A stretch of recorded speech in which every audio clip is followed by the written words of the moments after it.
ఇంతకుముందు యూనివర్స్ మనలోనే ఉంది అనే టాపిక్ గురించి మాట్లాడుకున్నాం కదా. అంటే అది నేను నిరూపిస్తానని కూడా చెప్పాను కదా.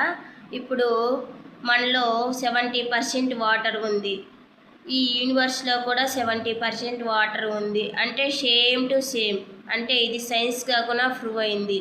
అక్కడ బాడీలో ఉన్నటువంటి వాటరు, యూనివర్స్లో ఉన్నటువంటి వాటరు రెండు ఈక్వల్.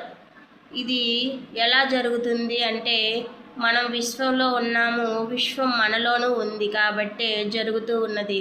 ఇప్పుడు వాతావరణంలో చేంజెస్ వస్తే మన బాడీలో కూడా సడన్గా బాగలేకుండా రావటం, జలుబు చేయటం, అనారోగ్యం రావడం, అక్కడెక్కడో యూనివర్స్లో వాతావరణం చేంజెస్ ఇస్తే మన బాడీలో బాగలేకుండా రావటం ఏంటి, జలుబు చేయటం ఏంటి అంటే యూనివర్స్లో మనం ఉన్నాం, మనలో యూనివర్స్ ఉంది.